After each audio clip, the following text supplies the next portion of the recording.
How's it going, Scrub Gamers? We're back again with another video here at ScrubGames, and once again, we are here with the next installment of my Understanding How to Build series, where we go over all the leaders in a given set to help you understand how to build them to suit you and your playstyle.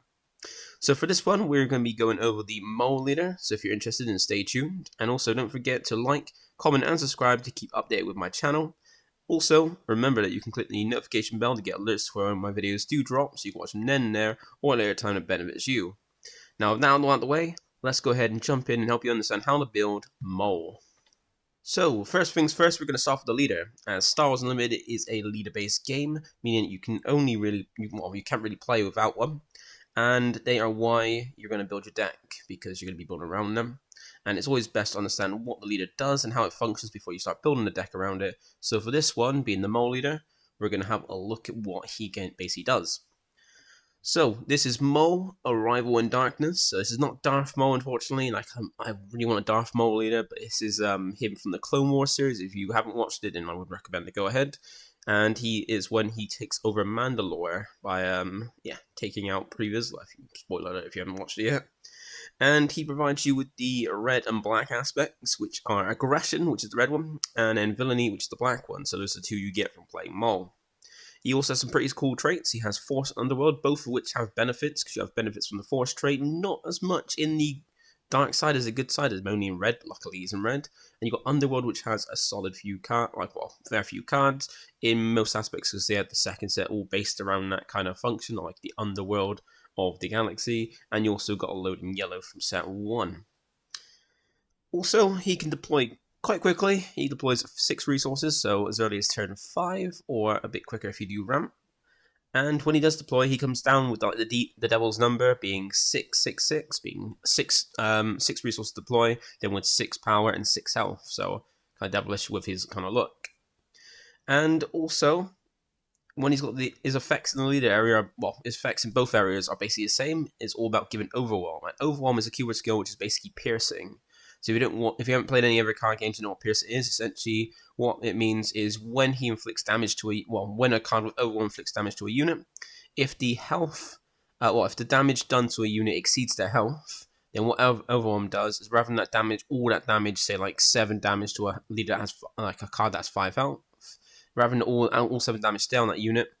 If you got overwhelmed, then that excess damage, being a 2 in this example, would go over to your opponent's base. So it's basically piercing in a sense. You pierce through any excess damage through that unit to their base. And this is one where it's a leader wall. You can just give it out, like when he's in the leader area. He's got a way to give it out by going action, by tapping him to attack with a unit, so you get the attack straight away, and give that unit overwhelm, so it does piercing damage through that attack. Then when he's deployed, he has overwhelm, so he then can pierce through whenever attack he does, and then also gives all other friendly units overwhelm. So very basic, something that nothing amazing about his effect. If you're playing him, you're mainly playing him because you like the character, or the traits are pretty good, and the stats as well. So some nice things about it is that you can do, he's one of the, probably one of the better Force leaders in red, because I think there's only 2, being Grand Inquisitor. No, there is 3. Sorry, I forget. There is Grand Inquisitor, there's Vader, and Maul deploys at the same point as Grand Inquisitor, but Maul comes down with better stats and isn't is more generic in that Grand Inquisitor wants you to have certain power things to kind of benefit from that, whereas Maul doesn't, and you can kind of Maul kind of is one of those ones where you get the benefit. Well, you got no, I'm just thinking of Force units on him, but Maul is a really nice one. He's very generic, but like I said, there's nothing special about his abilities. You're mainly playing because you like the character or his traits, and he's the earliest deploying, marked easiest deploying Force leader in the dark side for at least red, or maybe all of them actually, in the dark side, and the Force benefits kind of outweigh what the Force benefits really put in work for Maul, because you can use things like Force Throw with him, you can all chuck him Fallen Lightsaber, and get some nice benefits, so you can even play ramps, you can mount quicker, and if you do throw a Fallen Lightsaber on, he becomes a 9/9, which is pretty strong, and then with that piercing damage, you're basically just controlling the board and pushing damage through base steel. And like with any other leader, they also have a showcase, and this one is my absolute favourite, not just because I'm Maul is one of my favorite dark side character in the Star Wars universe, but the art of it just looks amazing. Like, it looks really, really good. Like, but remember, when it comes to a showcase, it's basically an alternative art, and with art, it's always objective. So if you like it, fair enough. If you don't like it, that's also fair enough. Me personally, I absolutely love this one. This is probably the one I will pick up just for collection more than like playability, but I also want to try and like play Maul as well. But yeah, like I absolutely love this one. Now with the series as well, now with this, now we're going to go into some basics of the game for any brand new players who are like watching and can they get as much help as possible to help them build a deck. But if you're more of a veteran player or a veteran card game enthusiast and you don't really need any of this basic information, feel free for you to use the timestamps below in the description to skip forward to any parts you're after because they're really noted for ease of reference. So they all detail like which part is which of the series. So go ahead and jump if you don't feel you need basic information. So without ado, let's go and have a look. Basically, goes to basic information for any of you newer players that want to kind of play this game and play Maul. So, along with your leader, you need to have a base. And this is the other mandatory piece you need along with your leader, as it's part of how you win or lose the game, and also provides you with your aspects for play. There are only two types of bases as of set 3. There are the rare bases, which is the one on the left here, and those are the ones with lower health, but compensate for that fact with an effect, and it could be like an epic action, a continuous effect, or an effect that triggers at a specific point. Like for example here, you got when you deploy a leader.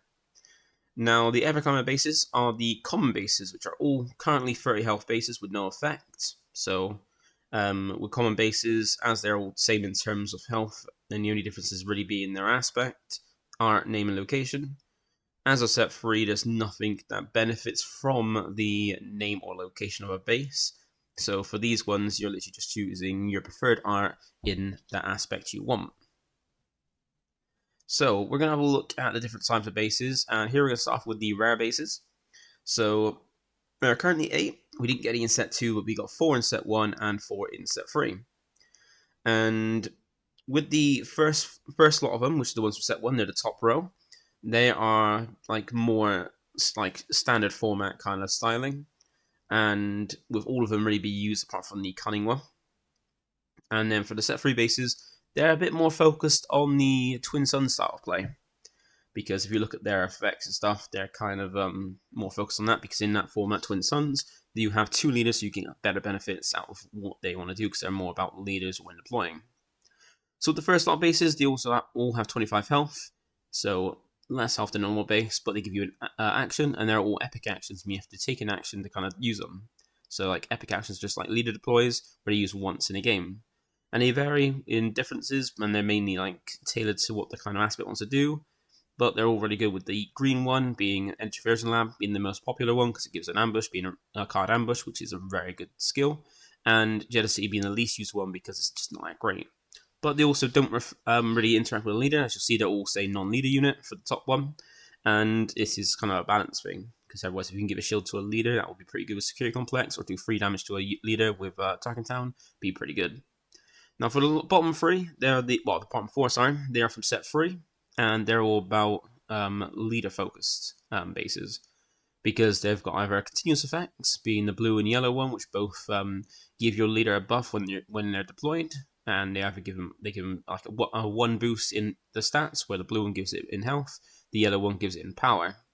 And so while you control leader, they give you stat boosts. And remember, with Twin Suns, you've got 2 leaders, you get better benefits because you have 2 leaders use this. They also have slightly different health, because they all got less health than a common base. Like with these 2 ones, they got the highest health being 26, and then you got the other 2 being the ones that trigger when you deploy a leader, being the lower health being 24 for Droid Manufacturer, the lowest in the game for the green one, and the Shadow Collective Clamp being the same as the first lot one, being 25. Now these both have effects when you deploy a leader, being Droid Manufacturer being when you deploy a leader, you get 2 Battle Droid tokens, so you can get 4 if you play Twin Suns, because you get it twice when you deploy both your leaders. And then it has a good benefit if you don't mind the lower health, because it gives you 2 droid tokens, and these benefit the new keywords in the game for set 3, being exploit and coordinate. Because coordinate is the good side skill, where it can trigger an effect as long as you've got 3 units on the board. So the unit that has coordinate plus these 2 battle droid tokens will easily trigger that, which is very nice. so it could be handy there. And for the other side, exploit, this is where you can defeat any number of your units up to the number on this exploit and make a card you're playing cheaper. Now, having 2 battle tokens means you've got 2 tokens you can defeat, so basically make something cheaper, and it makes them cheaper by 2 for each, well, the cost of 2 by each unit you defeat. So you defeat both these tokens, when they exploit 2, you're making whatever you're playing cost 4 less, which is pretty good. And the Shadow Collector camp is just a draw one. And now, draw isn't the most amazing in this game. It is not the kind of be-all, end-all, the defining factor like in some games it can be. But you just get a draw. So when you deploy a leader, you draw a card. I remember in Twin Suns, you can get 2 draws when you deploy 2 leaders. That's why it's better than that one. But it's pretty nice. Like if you feel like none of these other ones help you, you can always go for the draw. But if you feel like none of these bases help you at all, then you might as well go for 3 health. If you feel like none of these effects kind of outweigh their lower health, then just go for a vanilla base. Because like I said, they're all the same for vanilla bases. Like here are some more preferred examples. They're just different different aspects. In you've got the 4 different aspects called color aspects, and then you've got the different names, locations, and art. But as there's something that, like I said, that benefits having different names, different locations, then you essentially go what your preferred art is in that aspect and use that as your base. So that's basically it. So now we're going to move on to the next part, which is understanding about the aspects. So here are the aspects. There are 6 aspects in total. There are the 4 color aspects, which are on all of your leaders and bases. Hence why we got 1 on Maul there.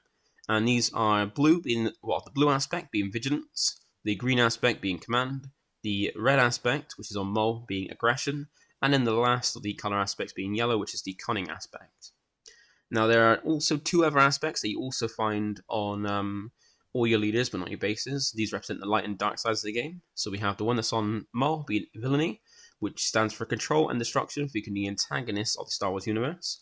And then we have the white aspect being heroism, which stands for peace and justice, which you get featured on the protagonist of the Star Wars universe. Now, these 6 aspects have a specific style of play, and with heroism, you're more rebellious with your effects, making for a more aggressive side of the game, while with villainy, you have a more destructive effects, making for a more controlling side of the game. Now, you'll always have one of these 2 aspects on your leader, like we can see with Maul, and you also have one of the other 4 aspects. And now, like we've kind of just gone over, how like villainy is more destructive and heroism is more rebellious and aggressive. These other 4 aspects also have kind of like an identity. Now we're going to go over them just to basically let you know what they want to do. So for the Vigilance one, Vigilance wants you to play defensively with the ability to heal, damage, remove dangerous units from play, and protect your base from enemy attacks. Now this is an aspect that is perfect for anybody who likes patient playstyles to endure almost anything your opponent can throw at you. So if that's kind of interesting to you, then you can go ahead and try Vigilance. Now for Command, this one allows you to accelerate your resources and call upon lots of units or strengthen the units you already have in play. And this is a perfect choice for off aspect for anybody who wants to overwhelm their opponent with a massive board presence. So if you like ramping and playing up big things quicker, Command is great for you. Now we've got Aggression, which is the one Maul's in. So this one allows you to attack with maximum efficiency and deal out lots of damage.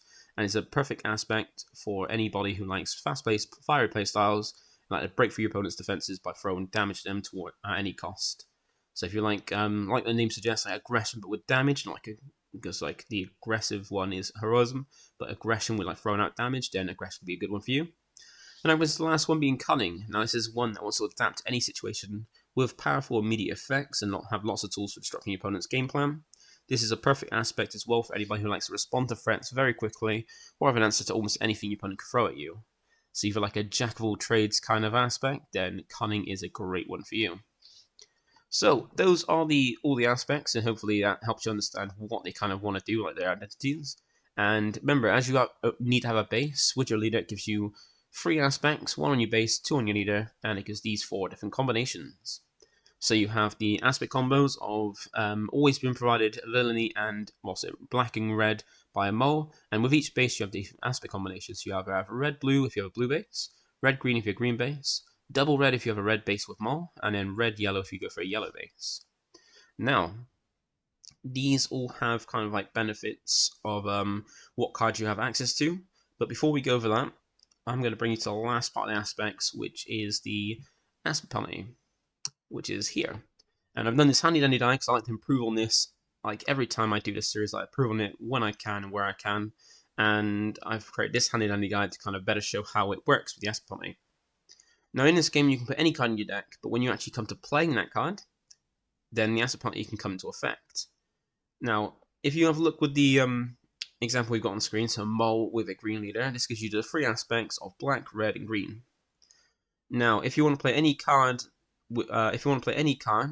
and the aspect penalty, with how the aspect penalty works is if you want to play any card, if the aspects on the card you want to play don't match what's on your leader and/or base, you have to pay an extra 2 per aspect that doesn't match. So, for a main example, if you want to play a card where the aspects match what's on your leader or base, so like the ones in the top box here, then you just play it for whatever its cost is. So no additional cost, just pay it for its cost. Now, if you want to play a card where you have one aspect that doesn't match what's on your leader and or base, you have to pay an additional 2 resources on top, making the printed card on top of the printed cost of the card. So, for an example, that would make a card that costs 3, a 5 cost card because it's out of aspect. And then for this example, with this leader-based combination, we got examples of what aspects would cost an extra 2 resources in this middle box there, the second one. Now, also remember that each aspect only provides one of that aspect. So you only get 1 red from a red aspect, 1 black from a black aspect, so on. So if you want to play a card that has 2 aspects of the same aspect, so in this case like double red, if you had this as base leader combo as well, you'd have to pay an additional 2 cost because that red aspect on Maul only provides you 1 of that. So if you want to play a double red card, you'll be covered by 1 red aspect thanks to Maul, but where you have the second red aspect on your leader and base, you have to pay an extra 2 on top to pay that. And then we come to the last one being now, where if you want to play a card where both aspects don't match what's on your leader base, you have to pay a whopping 4 extra resources on top to play that card, meaning a card that will cost 3 would now cost 7 because this has got 2 aspects that doesn't match, and that's a whopping difference. Now, and that's shown, for an example, in the last box, where there's 4 different aspects, different aspect combos. Will get you an extra 4 additional cost with this kind of example. Now, do remember that while the aspect penalty does make a card more costly if you play it out of aspect, sometimes a card is worth playing for that extra cost. A great example would be the Set 1 double aspect events, which are all named after the aspects themselves, and provide you with 4 effects. You can choose any 2 of them, resolve them however you choose. Now, competitively, those cards have been played in decks where they're not playing double blue, double yellow, or double aspect, and people are playing that additional cost turned from a 4 cost to a 6 cost because their effects are just that good. So remember that even though the aspect penalty will potentially make a card more expensive, it's still sometimes worth it due to the effect on the card. Now, before we go back to kind of the stuff that more veterans would like, and what basically might be watching for to see what the benefits are each aspect combo, we're going to look at the last bit of a beginner's information being the ratios. So, next part we're going to talk of, for the beginner stuff, is ratios. Because the thing with each card game is you can have a certain amount of cards in your deck. And for the Star Wars Unlimited card game, you can have up to 3 copies of a given card in your deck. I mean, you can have either 1, 2, or 3 copies of a card, and there are benefits to each different ratio. And what we're going to do is go through and basically talk about when you would want to have 3, 2, or 1 copies of any given card. So, starting off with the 3 copies, this is the ratio to help maximize the likelihood the desired card will be in your hand when needed.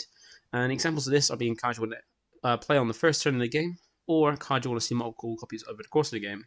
And Force Throw is a fantastic one because with your leader being Maul for this one, when you have him deployed, he fulfills the entire criteria to get the full effect of this card because he's a force unit, and that's what you require for this.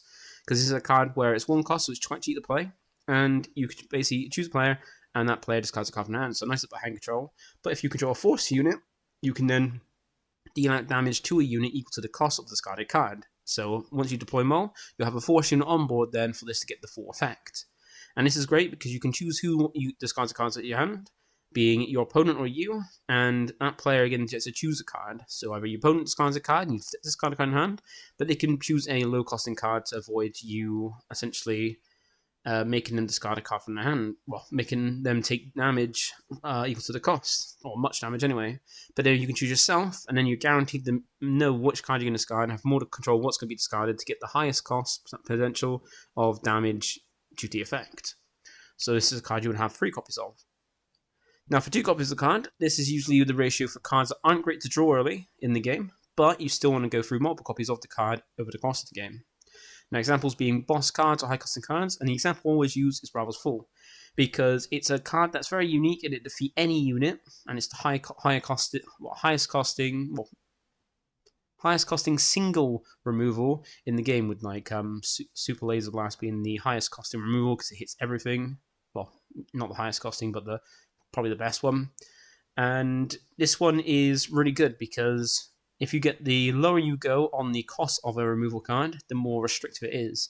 Like for the 4 cost events, Takedown and Rival's Fall, Fell the Dragon, those have more restrictions in like Takedown needs to hit a unit as 5 or less health, meaning it hits the smaller units, so if anything's out the range, you have to have a chip downs within the range or you can't hit it. And then for Fell the Dragon, you can defeat any non-leader unit that is has 5 or more power, but anything under that or is not a lead, or is a leader, it can't hit, so there's restriction on them. Whereas Rival's Fall just for 6, so 2 costing more than those events, you get to defeat any unit, even a leader, which is very good. They don't want this early, but you do want to see it later in the game when your opponent does deploy a leader, so you can deal with it easier. Then that brings us to the last one, being 1 copy of a card, and this is usually the ratio for cards that are added to a deck specifically in order to help counter a specific function or situation. Now, the best example I've got for this is being the card Restock here, which is added to decks to help counter hard control. So hard control is a type of deck where essentially they want to focus on control. They just focus on control to make sure they're always in control of the game. Now, by doing this, they're not really being pushing damage, and the only way to win the game is to do enough damage that equals to the health of the on the base. So if your opponent's got 30 health base, you need 30 damage to defeat them. So it has 30 health damage on there. Now, hard control decks won't focus on this, they're more focused on controlling the game, and they rely on the can't draw kind of damage, which is anytime you can't draw a card, for whatever reason, if there's no cards in your deck and you try to draw a card, you take 3 damage for every card you can draw.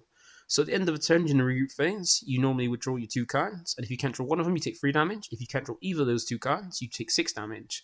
So hard control decks will focus on like controlling the game, forcing you to have no cards in the deck, like decking out the late long game, and rely on that damage to then win the game. But Restock is a nice card where you can for one choose up to 4 cards in your discard pile, put them on your deck in random order, so you recharge your deck with cards. And how it works with the what you choose and how things resolve, you can choose Restock as one of those 4 cards to help put it back and keep doing it over and over again. This then prevent hard control having that way to kind of win the game by doing damage and have to look elsewhere in a different way to kind of win the game.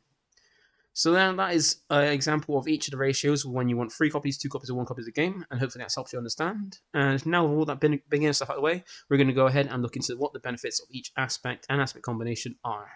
Now, I like to start off with the double aspect. This is one that gives you a smaller pool of cards, as you sacrifice access to a whole other aspect in order to play these 9 double aspect cards without incurring the aspect penalty. Now, back in set 1, it was only really a viable option for just 1 leader in each aspect, and wasn't necessarily the best way to play them. However, now with 3 sets in the game, there are triple the amount of double aspect cards, and also cards in all aspects, meaning now any leader can go this route in a decent capacity. And with set 1, double red was probably the worst double aspect, and there's a good reason why. But nowadays it's a little bit better because originally, compared to what the other aspects had for the double aspects, they had some really cool ones, and the double red one just kind of lacked a little bit. Now with 3 sets in, we've got a lot more. Like we got for set 1, we had the Saw Gerrera, Rallying Cry, and Aggression from the top left. We had Bo-Katan, Kreese, Wild Rancor, and the Chaos of War from set 2 from the top right. And in the bottom row are the new ones from set 3, being Mr. Bones, Twice the Pride, and Limit Power. Now, some of these cards are actually pretty good, but then it's more the newer one, like the ones for the last 2 sets have been pretty nice. Like Saw Gerrera is pretty cool in that put an extra cost, but just like how with Krill in double green, he's got the same kind of stats for I think a slightly less cost, but it's not as great because it only puts a cost on events, and events aren't the majority of what cards are played. Like you do well against a high control deck where they got a lot more events they play, But for the majority of decks, they're not going to have many events, and I get to take this out before they even play an event, so they have to pay that extra 2 damage cost to the base.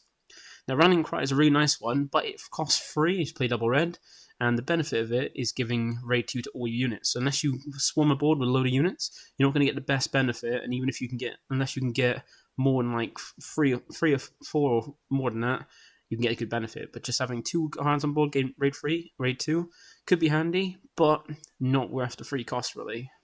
And aggression, the options on aggression aren't amazing. They will get better as sets go on, because the options are draw a card, defeat 2 upgrades, untap something that's got 3 or less power, or deal 4 damage to a unit. And for what any of those combinations aren't the best, like you can move to upgrades and deal 4 damage to get something through a shield. You can ready something that, but then it's quite weak power, so unless it's got like a hell of a raid to it, then it's not really worth it. And then just drawing a card, it's not worth really paying 4 resources then to get whenever card, whenever effect, which isn't great. So it's quite lackluster for aggression compared to the other double aspects that's like it.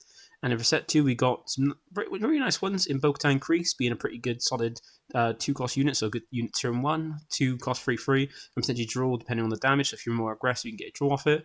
Wild Rancor being cool, but it's a high costing one, and there's better 6 costs you can get in just aggression without going double aggression. So there's that. And well, you could technically go Wild Rancor, and now there are 2 of them on Crate Dragon, which could be pretty cool, but then you have to play yellow, and this is double red, so it's not the best. And then Chaos War is a pretty nice one to do a bit more, like you can do a bit more damage depending on the size of the hand. And like some decks could do not so great, some decks could do quite a lot against, depending on how many cards your opponent has in their hand, or who has in their hand. So you potentially do more damage than For a Cause I Believe In, but then it's all dependent. And for the new ones, they're pretty good. Like you got limit power, which is not great. 6 costs to do damage, and I think how it's worded, you can't do it to all just one unit. I think you might be able to, but then just paying 6 to do 10 damage to a single unit, if you can do it to just one unit, then it's not great. But I think it is different units, so it's not worth the 6 resources to really play this card, and it's legendary, so it's one of the not great ones to pull in set 3. But Mr. Bones and Twice the Pride are pretty nice, because Twice the Pride gives a whopping 4 extra power to a unit for at a cost of 2, but you do have to deal 2 damage to it. But then if it's something that's got grit, you're gonna give a 6+ boost to it, which is pretty nice.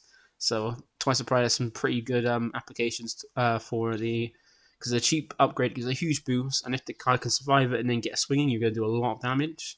And then Mr. Bones is a pretty nice one, and never a 1-cost upgrade. So if you're playing like Dark Side of Red, you can have this and the Death Star Stormtrooper as 2 1-cost 3/1 units, and this one's got benefit of if you've got no cards in hand, when it swings it does 3 damage to a ground unit, which has that extra bonus. Now it is unique, but still it's a pretty nice one to be more aggressive, which is how Red wants to run. So double red is pretty nice. I don't think it's the best option to go for Maul. I think there's other leaders can do better for double red, but it could be a way to go for it, and there's more options now because you got a lot more red, and you got these pretty cool aspects here. Now that's double aspect. Now we're going to get into what stuff Maul has himself in his aspects that he comes with. So Maul gives you aggression and villainy. So we're going to have a look at the aggression cards and the villainy side of those aggression cards. And if you do want to go double red, the rare base, you've got the option of having Tarkin Tout and Shadow Collector Camp. Now Tarkin Tout fits very good with the red's theme because it's all about throwing out damage. So you can kind of use Tarkin Tout to help finish off the unit that you was just short of trying to take out with damage to finish it off. And then Shadow Collector Camp can control your card, which isn't the game breaking, but it could be useful.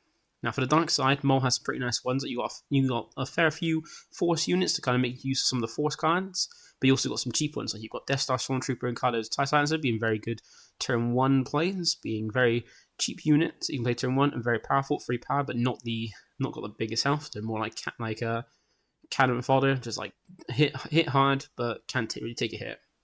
Then you've got some Force units like Fifth Brother and Darth Maul being pretty nice ones that you can play earlier. The Fifth Brother being probably the cheapest of the Force units in the dark side, and also not being pretty nice, can be pretty strong when he swings, and also help deal damage to things, also throw out check damage out, but also being a Force unit for things like some of the Force events and like Force Throw.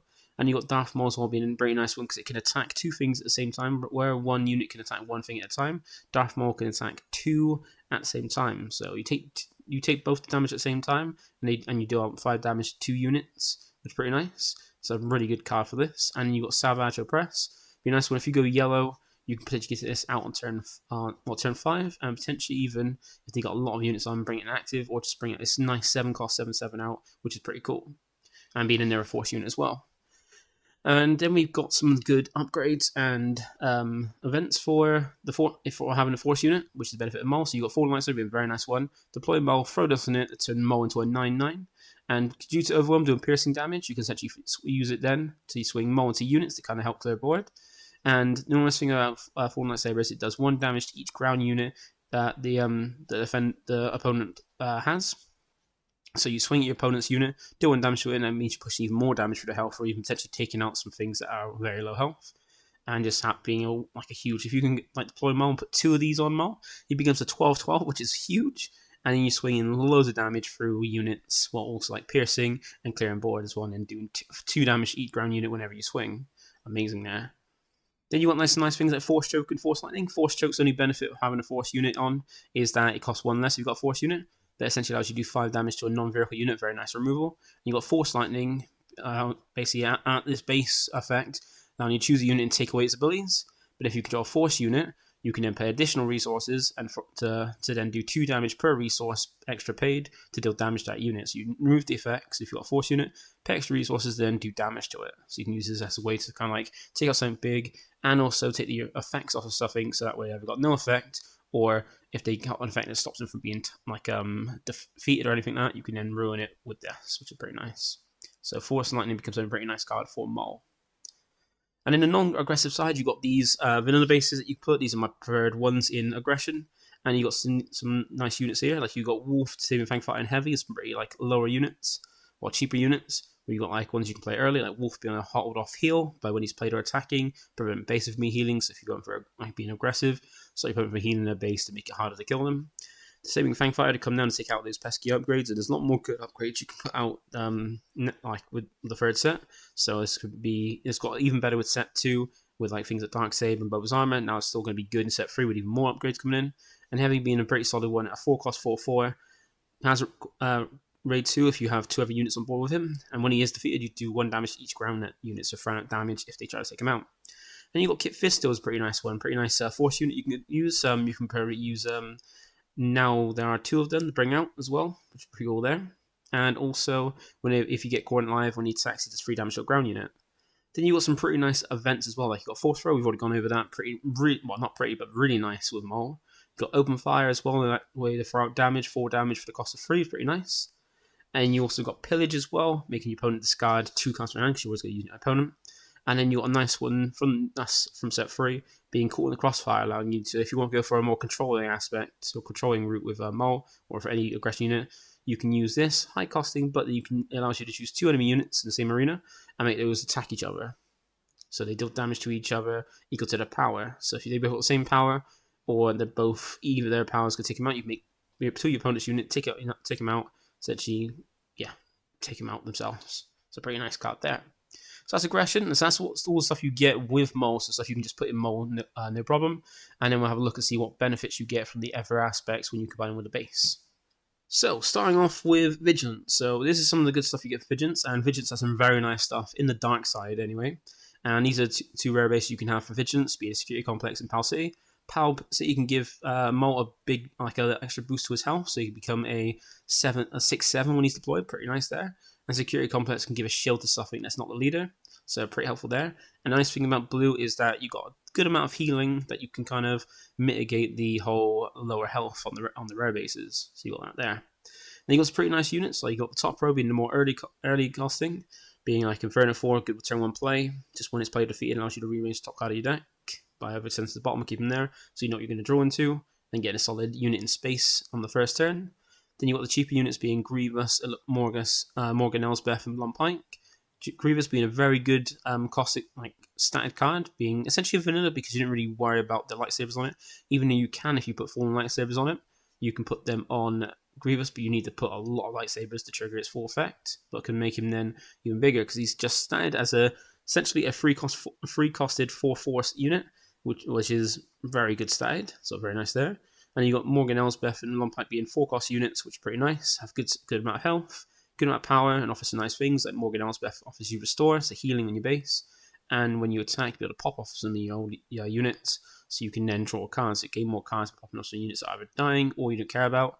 And Line Pike allows you to throw out shields on your opponent's unit and your units when it attacks, so shield one of your opponent's units and shield one of yours, so you can shield one of their units. If they put a space unit you don't not going in space, shove a shield on their space unit you don't care about, and then put a shield unit on something you do care about, like itself or Maul. And you can also smuggle it in, which is very nice. Now for bigger units, you've got like Gideon Hask, which can every time you defeat an opponent's unit, you can give an experience token to one of yours. If you get a Maul with like lightsabers on with Gideon on board, and you start taking out units, you then start racking up experience and shoving in more Maul, so he becomes even bigger and bigger, or other stuff making them bigger while Maul stays huge as he is. And then you got Snoke as well, being a nice one where when you bring it out, all your opponent's non-leader units are -2/2. So if you take out the leader or don't worry about the leader, then Snoke's going to hold down the rest of them, make it a lot weaker, so harder to do anything, and make it easier for you to take him out, even with like things like Fallen Lightsaber.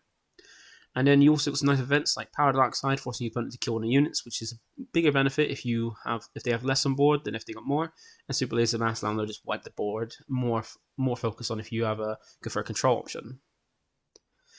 Then for the non-dark side of blue, like you don't get much in terms of good units from the non-light or dark sides of blue, but you still got some nice ones. Like you got the new one, Daughter of Dathomir, being a Force unit, so you get the benefit of those Force units on board, which there wasn't too many for the dark side when it came to Force units, but now there's a few more.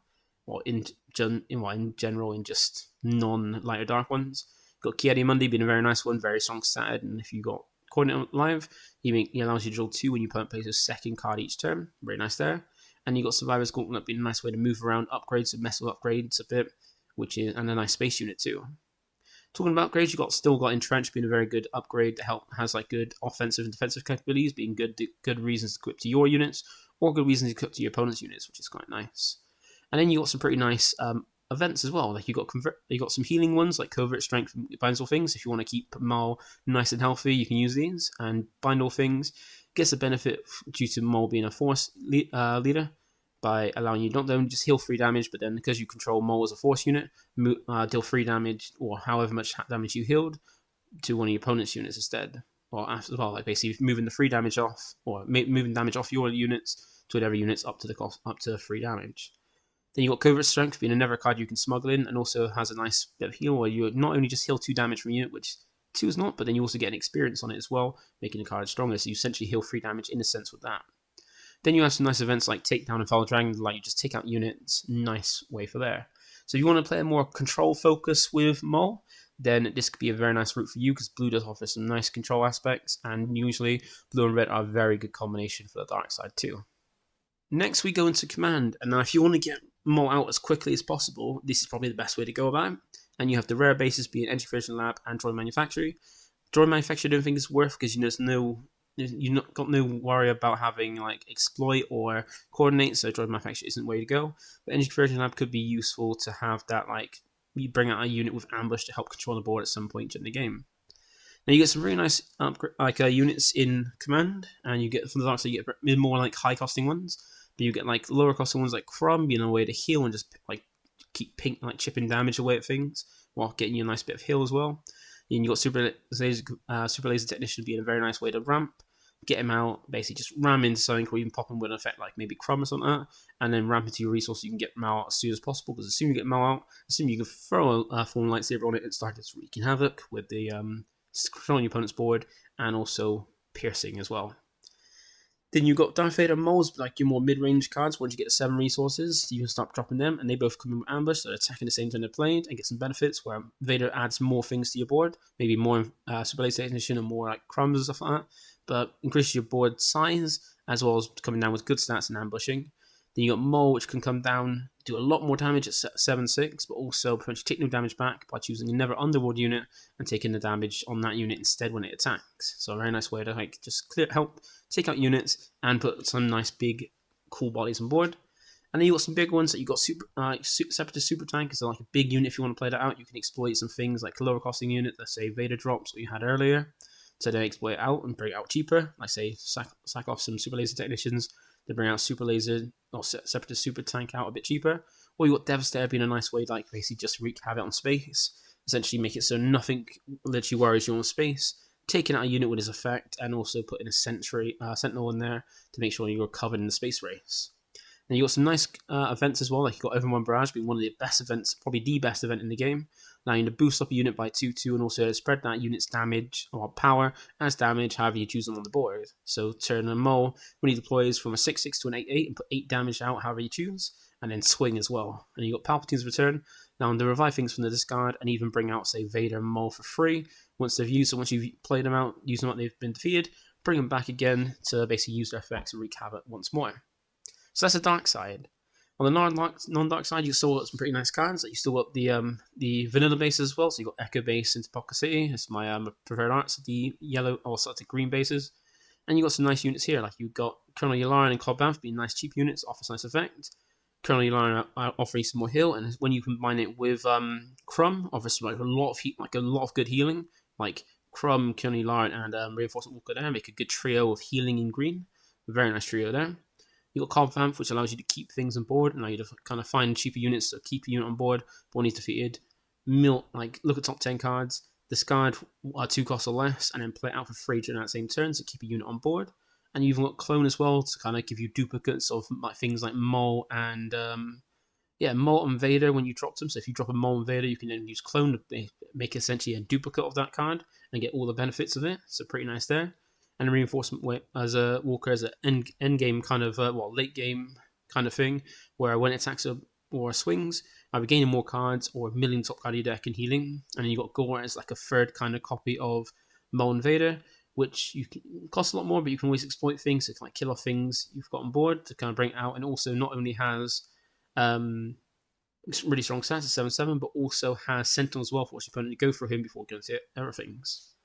And a nice thing as well, you also have some nice events. So you got Commission, Timely Invention, and Resupply. Resupply being a never ramp card that help you to get out Maul earlier by ramping up your resources. Timely Invention allow you to bring out things that don't normally have ambush by giving them ambush by using this to then pay an extra more, like 1 on top of the card's cost to then play it with ambush that can attack the same time as played. And then Commission to help you find things like find out your bounty hunters, item support, and transport cards. And some transport cards that are pretty cool in like space units. Got good item cards and like Fallen Lightsaber and things like that. And then even bounty hunters, there are some in all like the different aspects now that you can potentially use. So that's command. So if you want to try and deploy Maul as quickly as possible, so get him out earlier than wait until you got 6 resources, like ramp up quickly, then you can go for a command and kind of deploy Maul quickly. Get some really strong Villainy units, and also as well as that, get some good healing as well without having to go to blue.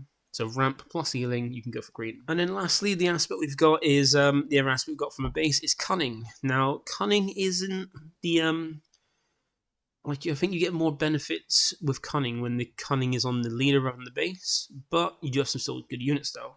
Like you have these rare bases, which probably aren't the best ones to go. You make more powerful, but Jeddah City is definitely not one you really get the most benefit of using. But you've got some nice cards in there. You've got some early cards at the top row here. So you've got Bazine with a bit of hand control for a turn 1 play. 7 feet defender, getting a nice unit in space and have a shield as well. Then you've got Jab and Forlorn being some nice little benefits. So Jab are helping you make use of those trick events and make those by searching trick events when he's played and making those trick events cheaper. And there's some really good trick events in yellow. And Forlorn allowing you to get some good ambushing and even have suckers to come down the turn after and threaten some a nice little combo there. And even the new Cad Bane is a nice one to come down. She come down 7 cost 7/7, very good stats, and also allow you to then capture up to 8 health. Well, units up to 3 units with the cost of health remaining as 8 or less. And then whenever he swings, they can get one back. If they do want to get one back, they have to give you 2 cards, and I draw you 2 cards. That's pretty nice there. And you got pretty nice events like No Good to Be Dead, being able to lock down any card for 2 turns, and Triple Dark Raid to kind of abuse some of these really good space units you get, especially on the dark side. Now, on the non-dark side of Cunning, you might see there's a red card in here, and that's because this red card, being Hotshot Blaster, gets more benefit of having a yellow aspect than it does in red. As a red card, it's a 1-cost upgrade that gives it an extra 2 power to unit, but you get better benefits for yellow because it's got a smuggle cost of 3 and a yellow aspect rather than the red aspect. And if you use it to smuggle, you can then attack straight with the unit, so not only you do 2 actions in 1 by using yellow instead of red. You also got some pretty nice units like the top lot. You've got some like cheap units like Greedo, Cloud Rider, and B1 Security Team, all having the same stats, a free one, but not have nice benefits. Greedo being a nice cheap one that comes down at 1 cost and has a benefit if he's defeated by milling top card of your deck, and if it's not a unit, deal 2 damage to a ground unit. Cloud Rider coming down and ambushing, and then Security Team being a Sentinel. You also have some other units like Syndicate Lackeys being able to come down and ambush as well, pretty cool. And you also have a Never upgrade in Jetpack, allowing you to give a 2 power boost to a unit. Also give it a shield and also smuggle it out, and it makes it a nice way to kind of bring something out and protect it with the shield, or like so it can then still get an attack that's even more powerful than before with a swing, or allow you to trade with units even more powerful, like with a bit more power, and not lose yours in the trade. You also get some very nice events like Surprise Strike, allowing you to attack with a unit, like attack with a Maul straight away for an extra 3 power, swinging for 9 instead of swinging for just 6 is pretty nice.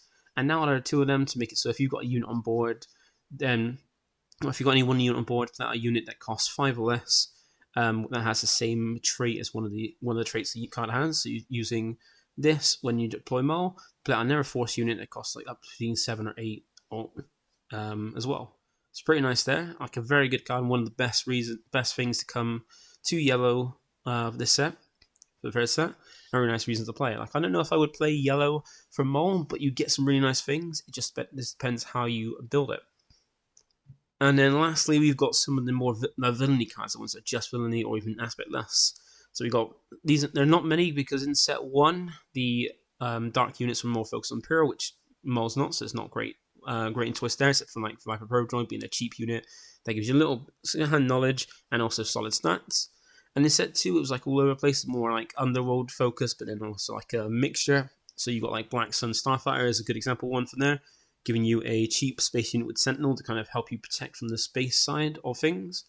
And then for set 3, it's more focused on like Separatists and token units and things like that. So there's not much benefit, but you do get Merciless Contest being a never copy in a sense of Power Dark Side, forcing your opponent to lose a card. Now you do lose a card as well, but it's a non-leader unit, so if you've got no units, you don't really care. And if you've got just your leader out, you don't care because it's a non-leader unit you have to defeat. And you also got Brain Invaders. Now, Brain Invaders can get more benefit out of being out the shut-off leader effects than most leaders, because Maul's only effect is giving Overwhelm to units, which isn't much of a downside if you lose it. You really care too much. Whereas other leaders losing like effects that they can trigger when they attack or by actions or something like that is a lot more crucial than Maul just losing Overwhelm. Like, so if you have Brain Invaders with Maul, you can shut off your opponent's effects, but you don't care if you've lost your effects because yours don't make as much a difference as most leaders might have. So a good one you could put on there. And then that brings us towards the end of the video, and like I'd like to do now, because I remember for the first 2 sets of this kind of series I did, because I made sure to cover like for set all the leaders in set 1 and set 2, people did start to ask about what my preferred aspects would be for each leader, and I thought I'd add this for set 3 to make sure I've kind of got that covered so you can kind of see what I would play. So for my preferred aspects going Maul, I would prefer to go for yellow. For green mostly, because I want to ramp out and get more out as quickly as possible, and you get some powerful cards like Super Laser Technician is a very good way to ramp, some more options in the dark side than the non-dark side to ramp. You get things like Overwhelm Barrage, and also Palpatine's Return, some solid events that are very, very nice. So like I would go for green with Maul to kind of ramp him out, get him out quicker, and start wreaking havoc with the leader. And now the other kind of aspect I would probably go is probably yellow, just because there are some pretty nice things that go very aggressive and throw out damage. Like you got now there are 2 of them to kind of get out some units, so you got a fair good. You haven't got the best in terms of force units, but you have some pretty nice ones in Underworld. Like you've got Underworld and Force you can kind of get from benefits from Maul, and some pretty nice ones in each one. Like you can get playing Maul, and even then get Jabba the Hutt as well as a card to help kind of find your trick events. So find you now there are 2 of them, or other trick events, and make them cheaper. So turning now there are 2 of them into a 1-cost round 2, and allowing Jabba to potentially bring out something like on turn 5, bring out 8-cost Underworld non-space unit stuff, or even like bring out Jabba turn 4, next turn bring out Cad Bane to kind of clear your opponent's board, and then have Jabba and now there are 2 of them, even then potentially a resource free as well to do some other shenanigans. And even things like Surprise Strike to allow you with Overwhelm, control your opponent's board, swing hard into your opponent's units, and then do more damage and even pierce through as well. So those are the aspects I probably go for when building Maul. I probably will start off by building Maul in green as well. First, probably have a deck profile at some point coming out soon enough. that brings the end of the video. So this is one of my more hype leaders for set 3, not in terms of like probably the best leader, but my favorite one to want to try and play, and I'll probably have it some deck profiles up for it soon. But then hopefully that's helped you understand how to build, or understanding how to build Maul to suit you and your playstyle, and how you prefer to play it, and hopefully you give it a try and play some Maul. Now that's it from me. Thank you for watching. Feel free to like, comment, subscribe, and check out my next one coming tomorrow, where we understand how to build pre-Vizsla. Bye for now. Like a boss.